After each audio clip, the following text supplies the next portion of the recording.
which is entitled Public Employee Compensation. It should be noted that the concept of public employee compensation is not intended to be discussed at length in this forum. The purpose is merely to highlight the public employee compensation could have a budgetary impact and should be part of the strategic financing plan. For example, retirement will be discussed with the retirement board and the board of supervisors. It was actually Supervisor Crocker's car. He was bored with what Sophia was going over already. We got a long way to go. Come on. I'm kidding. Thank you, Mr. Crocker. Getting boring. Health benefits with SJBIA and the Board of Supervisors, and salaries will be discussed as part of bargaining unit negotiations. So turning to item 3, during the past several years, Tulare County has been the beneficiary of over $100 million in state funding to construct 2 important criminal justice facilities. In addition, as we all know, with construction, it is necessary to reorganize and evaluate the operational needs of these facilities, especially in the areas of staffing, health, and mental health services.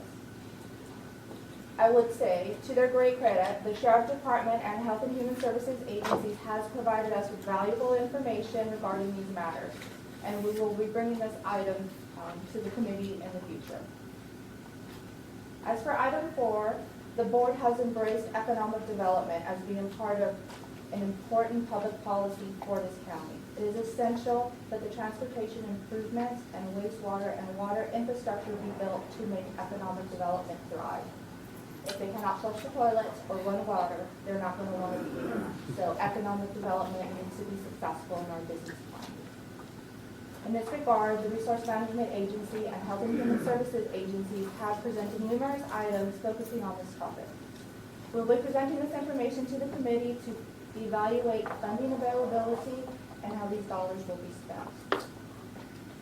And finally, the question I get asked the most: structural balance of key departmental budgets. Over the past year, working cooperatively with departments, it has been discovered by the County Administrative Office that several key departments are not in structural balance. In other words, one-time funds are being used to pay for ongoing expenses, such as positions. Through this process, the CAO will work with the departments to try to successfully bring departments into structural balance. We will be starting with the following departments: the Fire Department, the District Attorney's Office, County Council, the Register of Voters, and the Health and Human Services Agency. Based upon department budget reviews, each year we'll be working through all the county departments.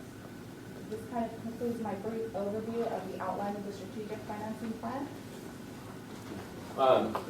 Just a comment on that. I'm glad that you mentioned that this review is going to be taking place across all county departments, and this isn't just picking on any particular department, like let's say the Sheriff's Department, which is extremely expensive for the county. I'm looking at Boudreaux back on this thing. Much needed department. But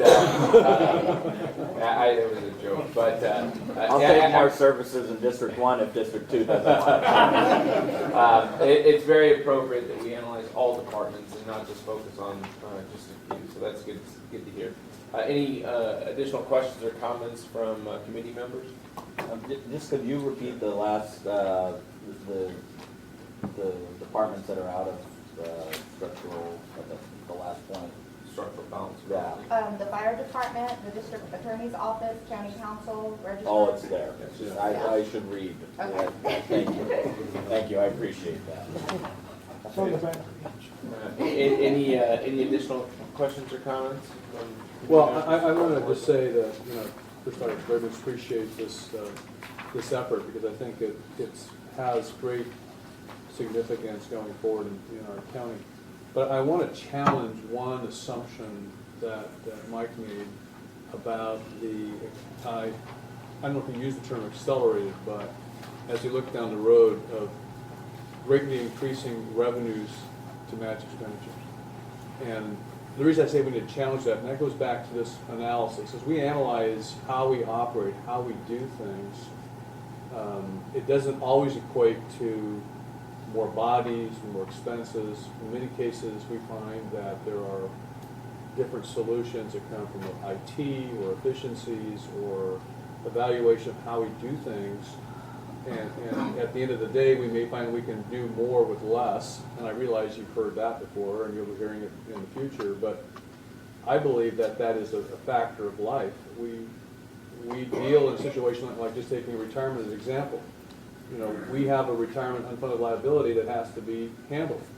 Every time we have to pay more to the retirement board for deficiencies, it means we have less money to pay towards salaries to our employees. And so trying to figure out ways to match all that is going to be a challenge. But I do believe we will find benefits on opportunities. And that's why I look forward to this process, because I do think unless you actually take a focused effort to look at these opportunities, we just keep going along our merry way.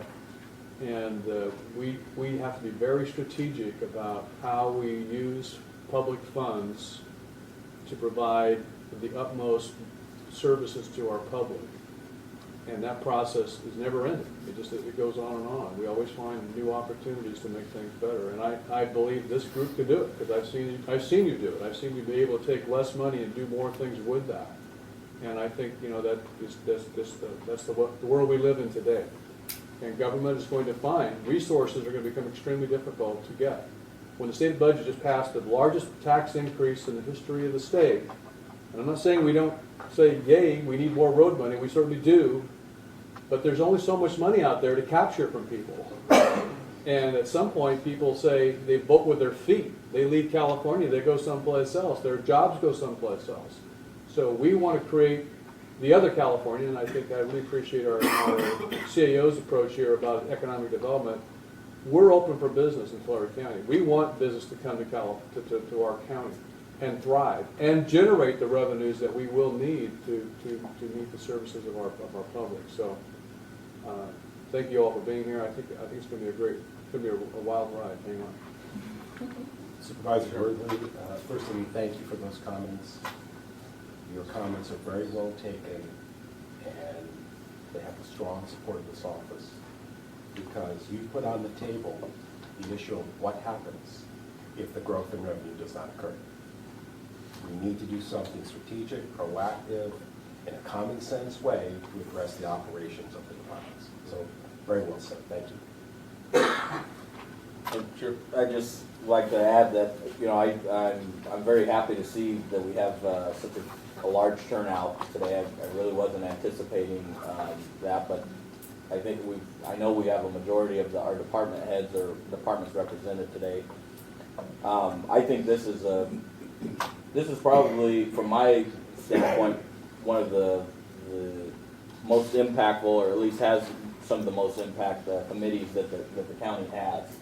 And serving on 20 plus, I really do feel that this has large impacts for the long-term future of the county. And so I think from my standpoint, what we're looking at is what I'm hoping that we achieve in addition, or something that maybe wasn't stated, is just look at our long-term issues that we could be having and could be facing, and look at all of our options. You know, let's lay out all of the options on the table so that we can really make an educated, informed decision, that we can get the input necessary from all of you that are doing the work day in and day out, so that we can make the best decision possible to make sure that we've got a great county to live in.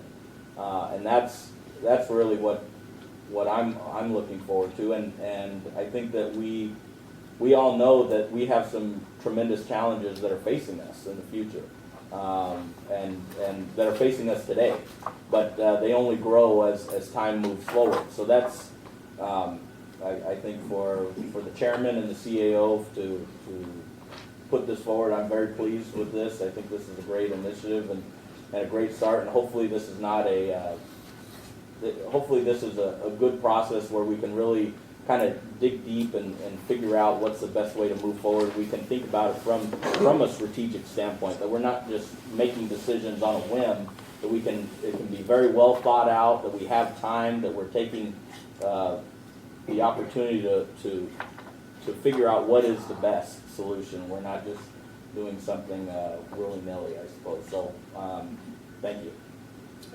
This is absolutely a proactive approach, and I think that is so important. You know, since I've been on the board in 9 years, we've had one major reactive approach to financing problem, and that was related to the solid waste department.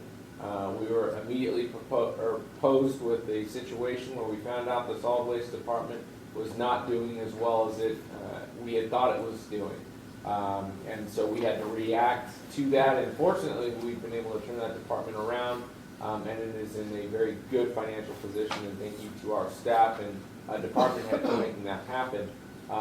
But what this effort is about is looking forward to the future and being proactive so that we don't have the situation where we're forced to react and make drastic decisions at that point in time. So I'm looking forward to this. I think it's going to be great.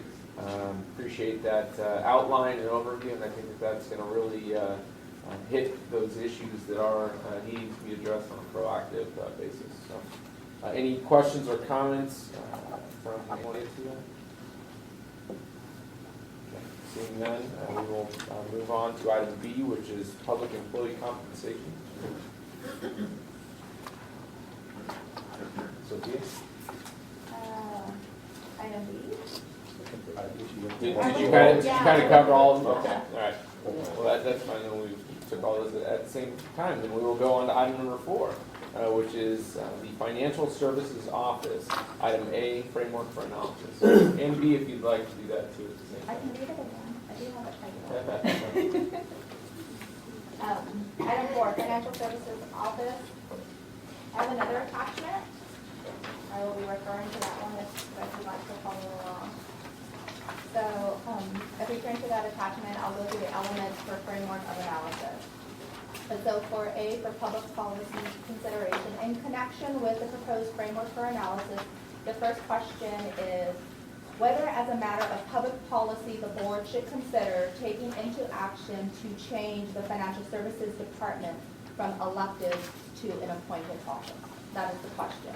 In this regard, it is suggested that the committee consider the 4 elements of public policy, which are goals, authority, procedures, and oversight. In reference to goals, we should turn to the board's strategic business plan. There are 4 goals, namely to enhance public safety and security, to promote economic well-being, to improve quality of life, and to strengthen organizational performance.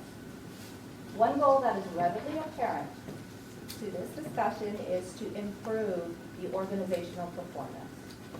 In other words, how can we improve the efficiencies within the affected departments for the purpose of making financial services more effective to Tulare County?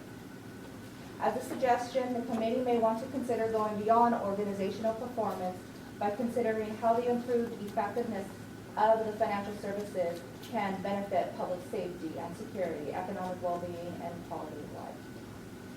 In connection with authority, our research has disclosed that per Government Code Section 24009, it stipulates that the process of converting elected positions such as the auditor, controller, treasurer, and tax collector to appointed positions. Tulare County Ordinance 3313, effective August 16, 2005, gives the authority to combine the office pursuant to section, California Government Code Section 24325. So that outlines the authority for the committee to move forward to proceed. With procedures, we can look into examples of approximately 10 counties that have taken this path and have seen their improved financial services offices. For oversight, Tulare County is a leader in conducting oversight of various financial functions. Currently, we have oversight committees for the Treasury Oversight Committee, the Audit Oversight Committee, and the Financial Advisory Committee. As stated for California Government Code 26983, the county with a Director of Finance shall have an independent audit. Every county having the office of the Director of Finance shall cause an annual and independent audit to be made of such office. If the Director of Finance is established, additional oversight could be provided by an additional advisory committee. Okay. Any questions or comments related to that from committee members? I just direction, I guess I would like, you know, in that analysis, to make sure that, and I assume we're going to do this anyway, but I just want to lay it out, that the specific duties that this office would actually have, and what that means if as far as the remainder, if there are other duties that the elected office would still have, you know, that would, essentially that we're saying, okay, these duties could possibly be in an appointed position. There would be additional duties that would still have to keep with the elected office, or, you know, whatever the legality of it, or what the purview of this, so that we have a little more specifics. When we say financial services, I mean, it's fairly broad when we're talking about 4 different departments at this point. And then, we didn't really discuss this, but I know that there are costs with an election. Yeah, that's gonna be discussed in fiscal review, Okay, item C. okay. I'll hold off on that. Okay. Any other comments, Supervisor Ward? You know, and this is something that it's an interesting thing. There's not every county in the state of California has a conglomerate financial services elected office, the auditor, controller, treasurer, tax collector. So altogether, eliminating all elected aspects of that department and of that office, that's not a guarantee. That is a possible outcome of this. But I do think that one valuable suggestion that was brought up is, should there be an aspect of that office that remains elected, looking at the qualifications to run for that position and specifying that. I think that is a valuable option to look at. But I think this analysis really should take into consideration, hey, you can have just this be elected, you can have this be appointed, because really what this is all about is looking out for the financial management of the county in general, and having, this board is in charge of budgeting, and the CAO's office handles the budget, but you know, we want to be able to make sure that we're being accountable to the people in managing the finances overall, including the treasury. And so I want to make sure that we're analyzing all aspects of this, all options, and putting that on the table for the board to decide before we move forward. This should be a very inclusive process that involves the current elected auditor, treasurer, tax collector. And you know, let's make sure that we're taking into consideration what the public has to offer and what the current office has to offer too. So, But if I might say one thing, Chairman, it's to our benefit that we have had several counties that have made this transition, and it's interesting to see the size of them, and everything from tiny Alpine, which is tiniest county in the state, versus some Alameda, I think you said, some really large counties, Santa Clara. So, and then some in between, and like Marin, about our size, a little much more affluent. But anyway, I'd be curious to know then kind of where they were before they took this step, where they are now, what's the progress they've seen or lack thereof. I mean, because those are some things that we don't have to beta test this thing. Somebody already has. So let's find out how effective it's been in other counties, because that would be a great roadmap for us, I think, and pretty important to me in terms of the decision-making process. sure. Most definitely, I'll be sure to include all of that in our analysis and bring that forward. Okay. Any questions or comments from members of the audience? Sure. I speak on behalf of the public. Sure. I'm in Peter Van District. My name is Charlotte Stanley. I'm really concerned at who's going to appoint this, will it be a conflict of interest? Who will appoint? Because I feel that the public, me, my people, myself, Valerie, we should be, able to vote on those positions. This really terrifies me that you want to take that from. I'm sorry. I'm losing my patience here. I think that we should be able to vote on who we want in positions in this county. I think that the tax collector is above other counties in performance. That's all I have to say. Thank you. Couple of comments. Sure. One is that there will be a vote to decide even whether to go this direction. In other words, if the board elects to put this on the ballot, the voters of the county will vote on that particular issue. Secondarily, I assume that the appointment will be made by the Board of Supervisors, who are themselves elected officials. So we live in a representative democracy where that's how we operate. And I appreciate the fact that having an elected official now is one more direct way to the public than they would lose in case the Board of Supervisors makes the appointment.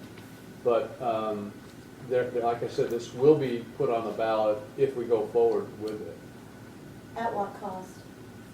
Well, we'll have to, all that has to. There's a later item she's that gonna talks talk about the cost. I will tell you, however, that, we used to have a separate elected official who was the tax collector. And when that position was put into the current position, we eliminated one elected official. We have saved the county over the course of the last decade or so that Rita's had that position. Well, I'm going to say probably $1 million.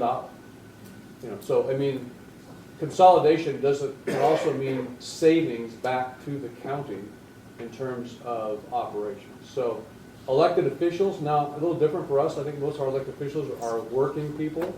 In some cases, elected officials like Roland Hill are just, figureheads. So. I'm glad I was awake to hear that.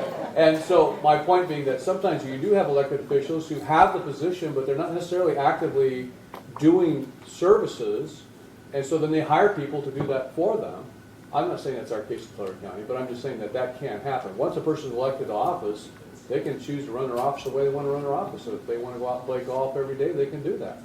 Our people don't. My question, I have to ask this question, and I have a reason for that, because a lot of people I've been talking to in the South Valley. At what cost is this going to cost us, and if it fails, we lost that money, because it didn't pass. Yeah, I hear you. We hear your comment. I mean, that'll be an Because if issue. the I mean, the public doesn't board's want going to it, have it's to not going to pass. the board's going to have to decide after this analysis has been done whether or not they want to go forward. And then the other thing is whether or not it's going to be all or nothing. So as was stated, potentially you still have an elected official. You would simply take some of the responsibilities now held by that public official and take it back to an appointed position. So there are a lot of options here on the table. And please don't feel like the decision's been made, because it hasn't been made. Well, I'm just concerned with who's going to appoint that person. I'm almost positive that would be an appointed position by the board of supervisors. It won't be one appointed by the CAO's office. It would have to be voted by elected officials. Are there any additional questions or comments? Sure. You're insinuating that I'm not working in that office. No, I'm not. I'm just using the fact that it can happen. I'm not saying that I made it very clear, Rita, I don't say that happens in our county. I'm just saying it can happen. He might not be there. He wasn't there yesterday. He was at the dentist office. But I was in that lobby with those. I understand. verified- No, we have very hard working elected officials. I'm just saying I that this call always Friday afternoon and try to get somebody around here, department head, elected official, whatever, and who's there? Me. Me and Phil Fox were the only people that the newspapers could get a hold of before on a Friday afternoon, because I'm there working. Okay, I'm working for the people that voted me in there and want me in there. I have never indicated anything to the And contrary. we've won awards. I'm gonna tell you, yesterday, the line was out the door. Within 10 minutes, they were out the door, paid. Okay? Used to be, before I took over, they were there 2 or 3 hours waiting to take their payment. Okay? 10 minutes max, average 2 minutes over the last week, 5 minutes yesterday maybe average, because everybody came in on the last day. It's equal 10. They do that, okay? So 10 windows open, they used to have 2. The service provided by my office has improved greatly, okay? The revenue enhancements has improved greatly. Last year I found $900,000 for the county, which got the credit for. Also, I worked with the state on things they denied in the cow cap, and they're now back in the cow cap to pay for the auditing functions of my office. And up and down the whole state, everybody got it, because I argued with the state and they agreed with me. I've done it year after year after year and saved the money for the county the state was going to steal away. So you need somebody who can fight. You're only 30% of the money that's in our treasury, 35%. The rest is schools and cities and other people. So you're making a decision on other people's money if you put someone in there that you have control of, not the other districts in the county. I represent every district in the county for all that money that comes in, which is quite a bit. Thank you for your comments. Is there anybody else wishing to speak? How come this wasn't put any kind of a survey to the public as to what the public wants? Why was the public left out of this process? It's kind of like when the job was taken away from Rita. There was the public wasn't asked whether or not she was doing a good job. It was just yanked from her on a perception that she wasn't doing a good job, without anybody, as far as I know, taking a look to see if really what happened. Are you speaking about the registrar of voters? Yes, I am.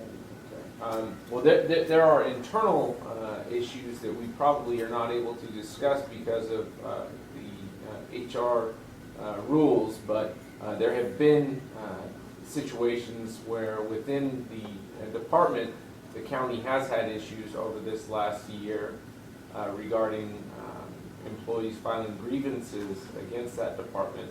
And I will say, Alberto, that there is a public process in place, and that is the Board of Supervisors meeting. And if you were at the last meeting when the Registrar of Voters Department was formally created after doing the organizational analysis, there were probably 10 people that spoke at that meeting. Well, I'm just making sure and pointing it out, and not one person spoke in opposition to the creation of the department. What it does is it actually takes, so the Board of Supervisors handles the budgeting for the independent elected offices. However, the independent elected offices in the county, the auditor, the assessor, the district attorney, and the sheriff, they make their own personnel decisions within that department, but the county is ultimately on the hook for decisions that are made. So, for example, with the registrar of voters, when it was underneath the auditor, controller, treasurer, tax collector, the board had no input on any decisions that were made. Those decisions were made within that department by an independently elected official, not the board. And so the board was presented with numerous issues within a department, both internally and visible to the public. And so the board went through an organizational analysis procedure taken over by the county administrative office and were presented with options and ultimately made the decision to create the department. Now that is separate and apart from the consideration that we're dealing with today, and there has been no decision. And if you listen to my comments last week at the Board of Supervisors meeting that we talked about the financial services director, I made it very clear that I wanted this to be a very inclusive process. And so the Board of Supervisors that actually does have weekly meetings with the public, I have undertaken an effort again this year to make the board even more accessible to members of the public that cannot attend Tuesday morning meetings at 9 o'clock and may have a job and have to work. And so we began the evening series of meetings again, trying to improve the accessibility of the board to the public. So it really is about making sure that county departments are accountable, accessible to members of the public. And don't forget, the Board of Supervisors is elected by the entire county. We are 5 individual electeds elected by a specific district, not one county-wide official, but we do reflect and represent the entire county. And it actually, I would argue that may even be a little bit more closely representative than a county-wide elected official, because a county-wide elected official may be elected by one particular city that's a very large city, in our county that has a lot more registered voters than any other particular city and can outvote, let's say, Porterville or outvote Tulare. So it's, but individual supervisors cannot be elected without that support within their district. So it is really taking into account all of the regions within the county by doing that. From what I see, Pete, the register of voters has been 360 degrees. It started right where it is right now, and it's gone around. At one time, even county council was in charge of the register of voters, when everybody in the department went ahead and took off for reasons God knows. Okay? But all we've done, we've just made a completely 360 degrees. And, where was the public input in this? Why is the public being surveyed about this, the financial about this right now? Well, this process is absolutely going to be inclusive, Alberto. I mean, that's why we're having this meeting in a public forum, and we've opened the doors and invited the public to attend. And this is why this process going forward, as we make this decision, it hasn't been made. It has to be put on a ballot. Even the decision to put the measure on the ballot is going to have to be made by the Board of Supervisors in a public session. So, in fact, we can even make, when we make that consideration, maybe we make that during one of our evening meetings so more members of the public can attend. I want to make sure it's an inclusive, this isn't something about the Board of Supervisors has this mandate. We are just looking for how we can make as many different departments in this county as efficient as possible. And that's really what this has all been about. Any further questions or comments? My name's Hallie Wallace, and I've actually been in charge of the Register of Voters for the last 10 years, and well, more than that. And I take offense to you saying that you had no input into the Registrar of Voters office, when in fact, when I came to you several times to hire people that were very qualified, I was given no leeway with my rates. And these were people that had a lot of input into that department. Nobody would help. Nobody would help with getting people here, with moving people here, with raising the rate of the manager. So, to be blunt, you guys got what you paid for last election, okay? I tried to give people raises so that we could keep people on staff. That did not happen, okay? So we did our best, and those people worked really hard down there. And I know we had some issues, but out of the 16 years I ran that department, I had one really bad election, and nobody ever asked me my opinion. So, I again take great offense to you saying that you had no input when in fact you did with our budget and the people that I could hire. So, there you go. I should have said something sooner, but, I was trying to be political, I guess, and my bad. So, and the same way with my job as a tax collector, you can see my stats. I have brought that department around 360 degrees. We've got great stats. We have the highest rate of on our treasury pool in most of the counties in Tulare or in California. We're a little county. We do a great job, and we are very functional. So, this whole thing seems ridiculous to me. And I would like to mention to the people in this office, I have no real outcome on this in that I'm retiring when this goes away.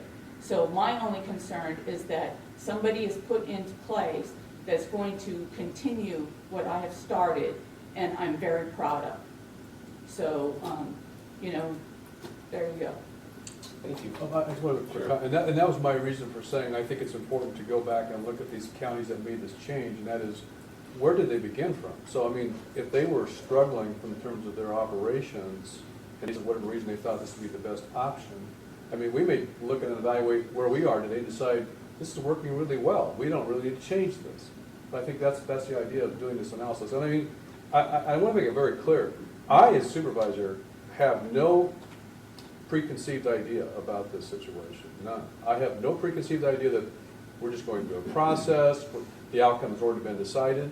I have no preconceived ideas. I'm really interested in the process. I want to find out, I want to do this analysis to decide, does it make sense or does it not make sense? And so we should never be afraid of studying and analysis.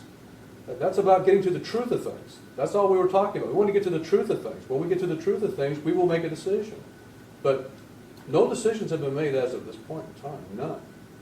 So I want to reassure people of that, because I mean, when people think it's a done deal, it's not a done deal. I don't In think your we all. analysis of those other counties, would you be asking them if they've contacted our county for any, because I know for a fact that other counties are extremely jealous of the progress of Tulare County's tax collector. And they've called, they've done walkthroughs, they want to know how Tulare County tax collectors doing, their procedures, their methods, what's making them so successful. And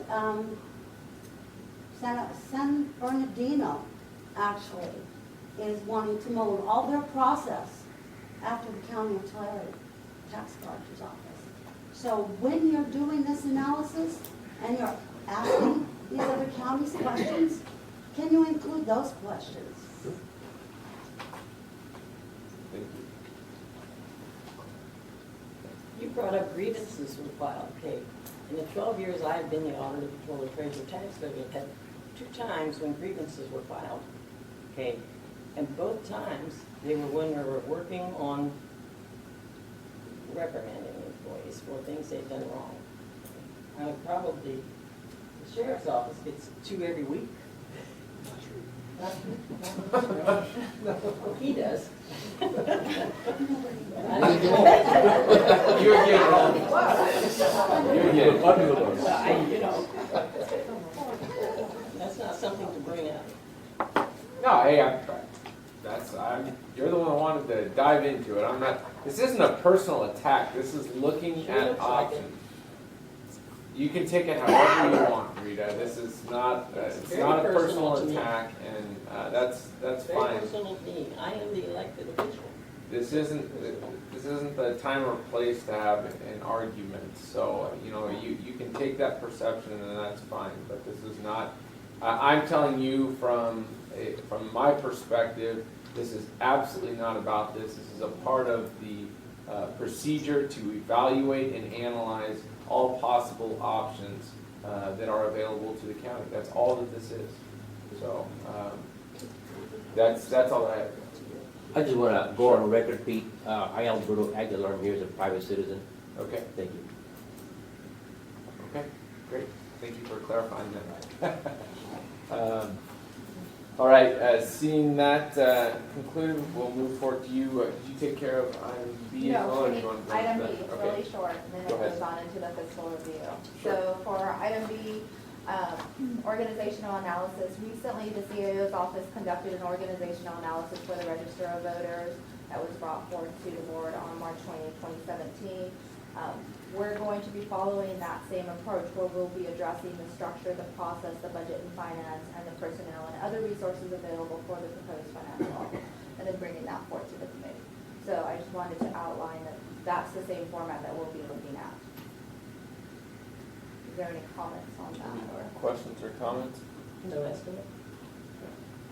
So the fiscal review for the proposed ballot measure, as stated from our Register of Voters, this is considered a uniform district election, which is a countywide election. However, there are only 2 special districts that would be eligible to have an election in November 2017, which is most likely not even to go to ballot. So with that said, this would mean Tulare County would be responsible for the total cost of that election, which is estimated to be between $588,000 to $706,000. Any questions or comments from board members related to that? So, $706,000 is probably the cost that we would see because the other 2 entities will more than likely not be having an election. So, I mean, my sense, you know, financially, right, we're talking about finances for this committee and we're looking at, you know, I mean, what does that look like? I mean, you know, is it even worthwhile to go down this path, or if we're looking at it, possibly $706,000? I mean, is it, I guess, is this our only option as far as a special election? Well, we could look at other options. I could bring other options to the committee next month when we meet again in our next meeting, and then you guys can give me direction as to what options you'd like to see, or if you would like not to move forward with any of those. If the election were to wait until the June of 2018, is that a possibility or not? I know that you have to deal with the, Let me look at that and let me pull that. I mean, this is really evaluating all options. Go ahead, Barb. Sure. I think the current elected position will be on the ballot in June 2018. So if you do not have an election before the end of 2017, that position will remain for the 2018 to 22. So once you choose not to have an election in November 2017, you can have it any time, but it would not take effect until 2022. Okay. So it would, of course, be much cheaper to combine this with an election where every voter in the county is already getting a ballot. Yeah, and this is really about looking at options and evaluating what options are available. And, you know, it hasn't even been concluded that the auditor, the treasurer, the tax collector are all going to be eliminated, or maybe only one of them is going to remain an elected official, and the other two, or maybe two of them remain with that elected official, and there's one that's separated as an appointed position. So this process is really about looking at options and making sure that everything is being considered. So I'll prepare some options and bring it to the next meeting. of this committee. Yes. Super. Any additional questions or comments from board members? Well, it just based on Barbara's comments, so I know we kind of have that November timeframe is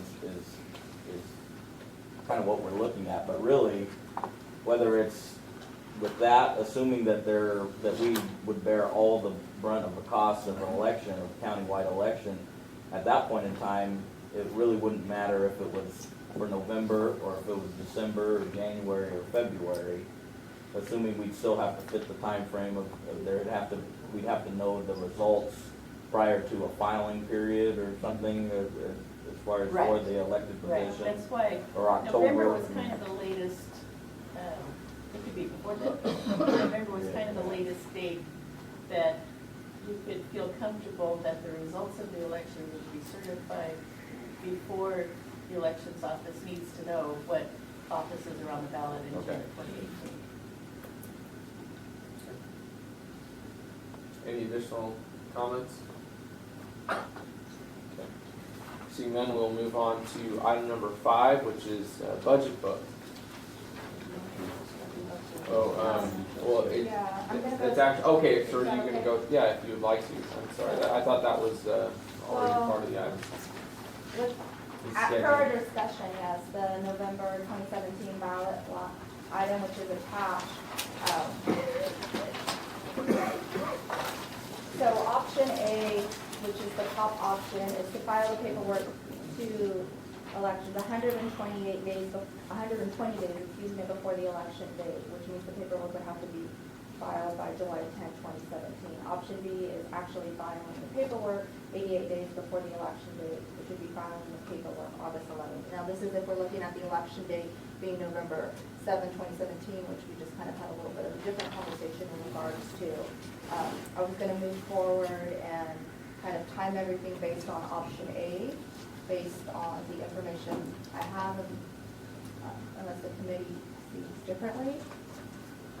You know, I'll just make the comment again that I just want to make sure that this isn't viewed as ramming this down. I want to make sure that it's taking into account as much public comment and being as inclusive of the process as possible.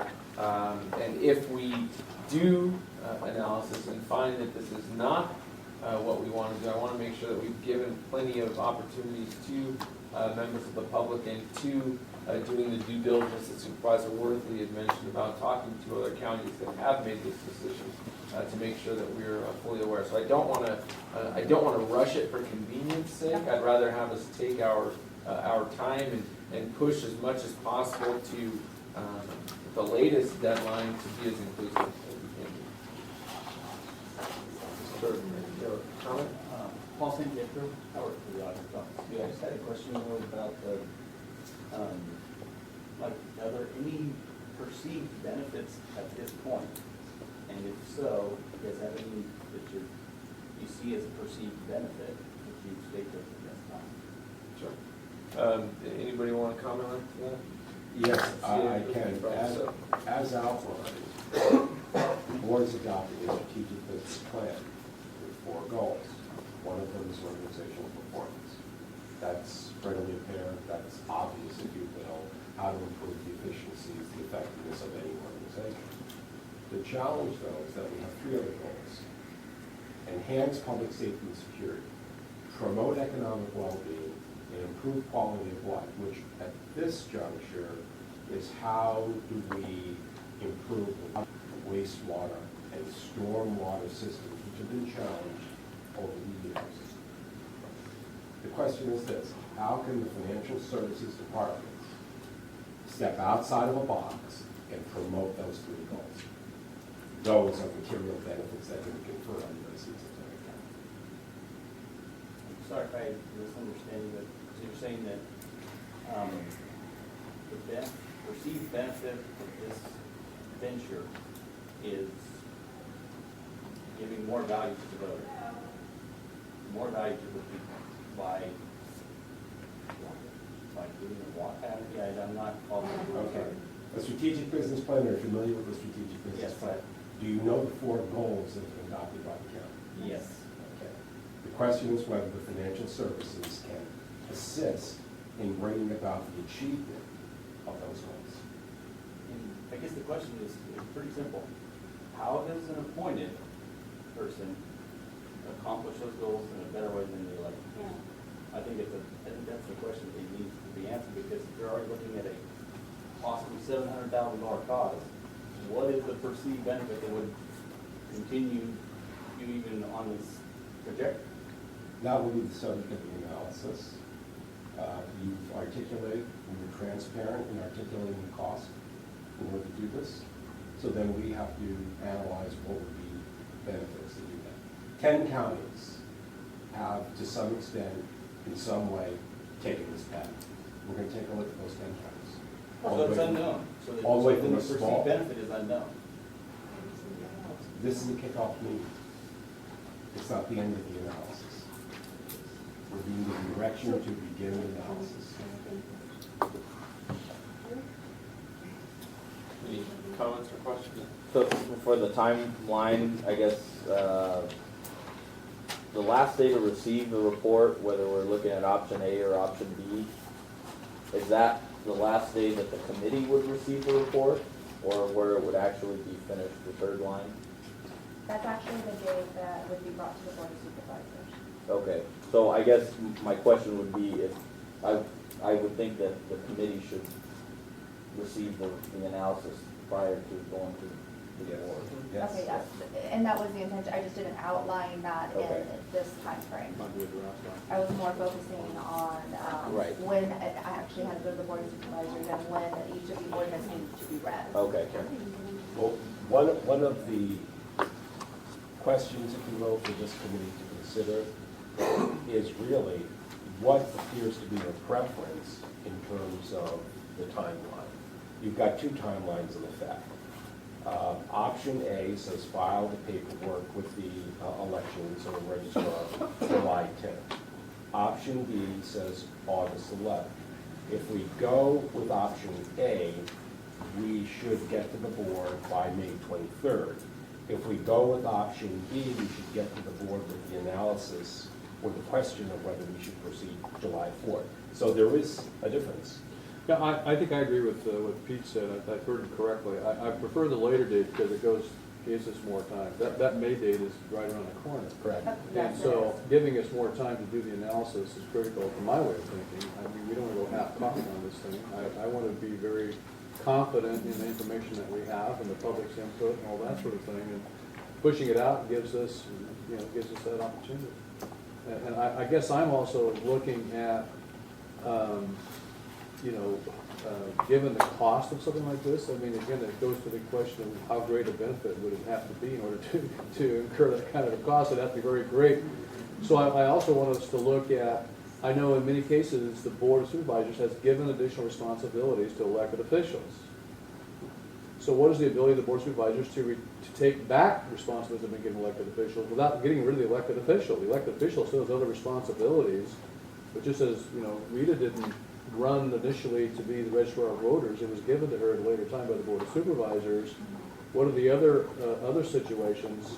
As we look at what is the goal, if the goal here is about primarily on the emphasis on finance and investment strategies and that sort of thing, then is that something that can be removed and made into a separate responsibility? I mean, I'm curious about what our options are. Of course, we'll share all of that and bring that together as far as what the county currently has. When we did consolidate the current offices that we have into the auditor, controller, treasurer, tax collector office and provide that information. And in light, also present other counties and, there's other options that the other counties sought, whether or not, several counties still have an independent auditor, several counties, with an independent treasurer or an independent tax collector. So those are other options that we most definitely can look into. Option A, going back to the timeline, was the preferred option, the 120 days by the election office. That's why option A was the preferred for our office. But I understand your concerns and we be more transparent and giving everybody more time to review and conduct the analysis, then option B would be the route. And one other point too that I want to make sure, what's that? Barb's got her hand I up. was just gonna say that, it would be nice to have a little more wiggle room. What you're seeing in option B is the absolute last date. Yes. And so, from the point of view of if anything happens, so you can't meet that deadline, you've got a problem. So from our office's point of view, we'd like to have it just a little bit earlier. Well, So that, you have some wiggle room because the August 11th is the 88 day. Oh, so in other words, you're saying we could actually do it sometime in between. Yes. that's what I was gonna suggest, is that we make sure that the analysis is all encompassing, and that we do a proper analysis, but I think this, sooner is better, knowing that option A is probably not achievable, so it's going to be some option C that's in between the two. And one other thing too that I'd like considered is, we mentioned it a little bit earlier about qualifications for the office. When it is determined, or of the options, which, let's say one option is going to be keeping it as is, but looking at qualifications for the office, what do other counties have as minimum qualifications for the office? Or what could possibly be put there to maybe help achieve the goal of public benefit as outlined by the CAO? The qualifications are stipulated by government code, and there is qualification for our director of finance as well. Okay. So I will be presenting both of Okay. that information. All right, anything further regarding the timeline? Any comments regarding that? Okay, we'll move on to item number 5, which is the budget book. So currently, our county budget book is in this format.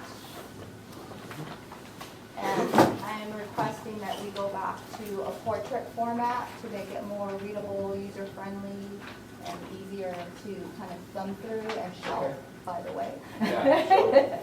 So I'm hoping that would be usable, if we're allowed to do that. What's the cost? There's no difference in cost at all. In addition, that I will be moving forward and making some contact changes in the actual budget book. And we are doing that specifically to tailor to GFOA's budget guidance. So there are certain sections that I will be bringing to the committee that will be dramatically changed and subtly changed, and identifying those so then they follow those guidelines. Okay. Any questions or comments regarding that? Does that include, I had made a comment the last time, I think we had a public meeting about a separate section on retirement so that it's explicit, because as it is now, it's buried in each one of the different It is, departments. and it does include that, and we do have what I'll call a mock write-up in regards to that, and then we're working on, I'll call it a mock budget book to bring to the committee, so you guys can review and give me your comments and feedback as far as the changes that we've made. Okay, thank you. All right. Any questions or comments regarding the budget book? Anybody want to have their picture on the front of it? Seeing none, we'll move on to the cover photograph. There you go, there's a picture in front of it. So, I'm not really sure of the format as to how the cover is selected, so that's why I wanted to put it on the agenda. We can seek out samples from people and bring them to the committee, but I wasn't sure if that was the form that you wanted to take or how you wanted to handle that. You know, one of the things that we do every year is, Mr. Coyne in his tourism and economic development function has a contest, has a photography contest. Maybe there's an option to incorporate competitive efforts countywide for photography that could maybe end up being the front of the Tulare County budget book. Royalty free. Go ahead, Marilyn. Previous ag commissioner is now a professional photographer. And I know he would enter into it, I'm pretty sure of that. Sure, Rita, would you like to draw a picture for the cover of the book? Well, no, it's just that whatever book picture you choose, we also put them on all of our reports and things that we do for the year. So it's easy for anybody to spot this is this year because that's the photo for this year. So please keep that in mind because sometimes the photos that come across are not real good for what we're using them for. But we have used them so that it's consistent and so that people are used to doing that. And there's 4 or 5 books that we So if we do a photography contest, maybe you can be on the judging panel then, Okay. to make sure that it'll work for your office. Thank Do you have a And just to comment, clarify, the Ms. contest Martinez? is done by IT with the help of the Board of Supervisors PIO. Oh, okay. Exactly, I don't want to take credit for all their work. They've taken this to a whole nother level on the IT side. Yeah, great. I was gonna ask Reed to give us a good pothole that we could. Put on the budget book. Tulare County's best Scenic pothole. pothole. Go ahead, Rita. We got lots And of then pictures those of bridges. photos then become property of the county, and we use them on our website in a rolling panel there for everybody to see. So it's not just one time that they're seen and gone. They're there for a couple of years, at least, for the public to see. Robin, did you have your hand up? Are you gonna offer up, maybe like a photo of you hunting or something like that for I've got a photo right here. You can put it on. Okay. Ladies don't see it. So what does the ad hoc committee think about the photo? Having that photo contest maybe be an option for putting that on the front of the. But I think we need to have a certain criteria as. Yeah, because yeah, we points can out- specify the criteria and working with the board and the PIO and also. I give the direction to tourism. whoever. I don't think we need to spend too much time on that. No, I know, but she's looking for input on what the cover should look like, so I think it's a good opportunity to incorporate local talent. So. We put it on the tax bill, so if it's, long and narrow instead of the other way. Like I said, you can be on the panel, Rita, Okay. to help decide. Anybody have any additional questions, comments, or suggestions? All right. Seeing none, we will move on to item number 6, which is talking about future meetings of the ad hoc committee. So the future meetings, my thought was that we would have these on a monthly basis. I wasn't sure if that was brief, if that would be sufficient. We have a lot of material, a lot of information that we'd like to share and kind of report to the committee. So I was hoping monthly would be feasible. I think monthly's fine. And do you have the action steps that you need for items to bring to the next meeting? Or are you looking for direction? What would you like? I'm looking for direction right now. If going forward, if that's what you would want us to do, then yes. then I would be more than happy to do that, and we can set that up, establish. I didn't know if, like, today, if we were gonna have it the same time period every month, Can't be or on if they need to be fluctuated Yeah. across the board. Yeah, it can't be on Tuesdays. That's true. That would be difficult. Committee members, as a suggestion, you have, under item 3, you have 5 topics, and then item 4, you have financial services. I would suggest that, to be sure, we have financial services on the next agenda, and perhaps we should have on every agenda as we work through methodically the process.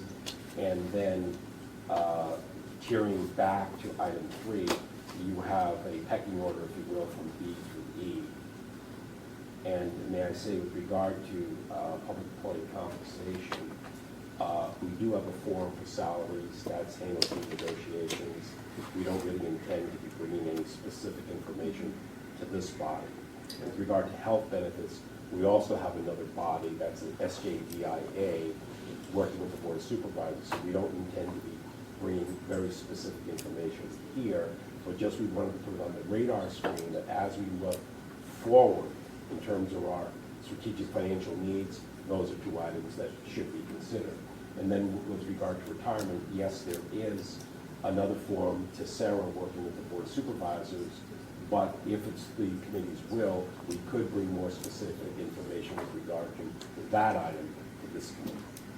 Well, and the other thing I think should be brought at least soon would be the criminal justice facilities, going with the South Detention Facility people and kind of laying out that plan and the analysis the sheriff has brought to the committee's office. That would be my recommendation, that if we're gonna take a deep dive on each of these, then I would think that would be after the financial services. And financial services, I think that just due to the time frame of the situation, otherwise, I wouldn't necessarily put that at the top.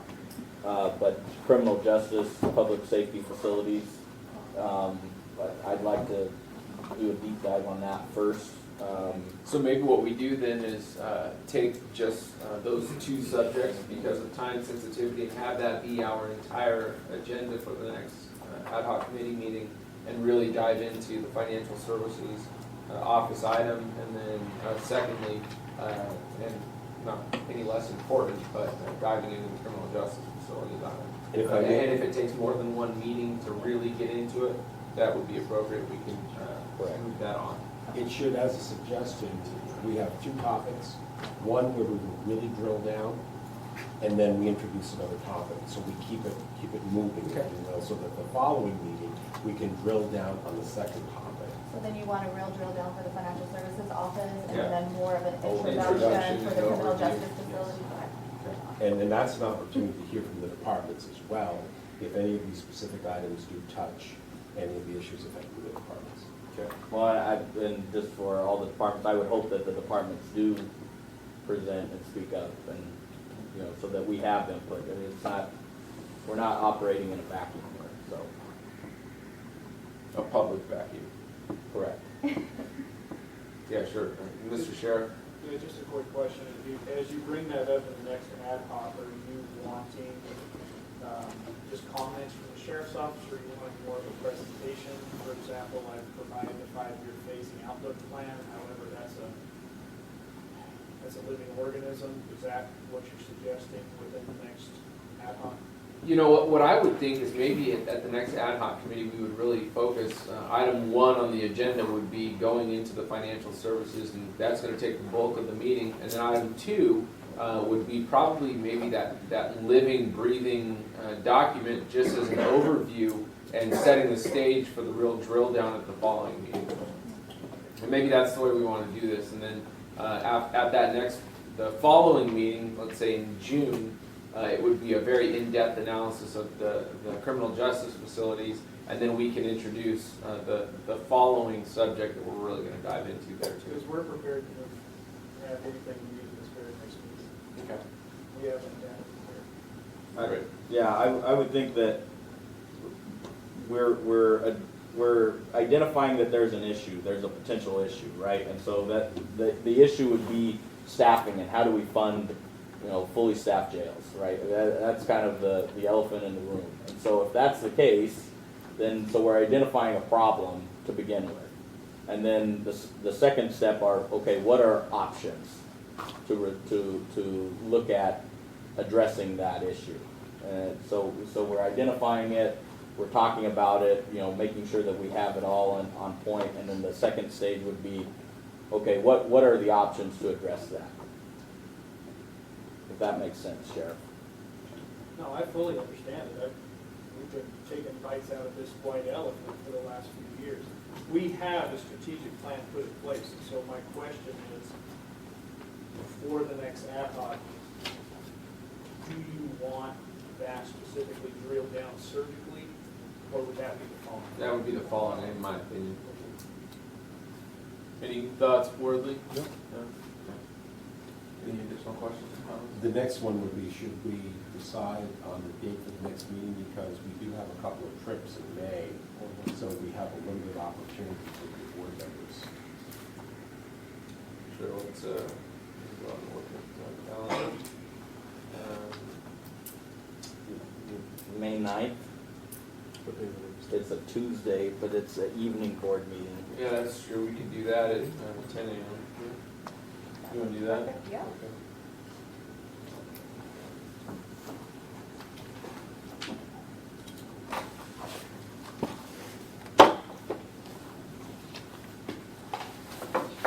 And then maybe we can work on putting Yeah. finding another date that For just June for and moving bringing that at the forward. May 9th Yes, meeting, and so that having you always that- have that scheduled. Yeah.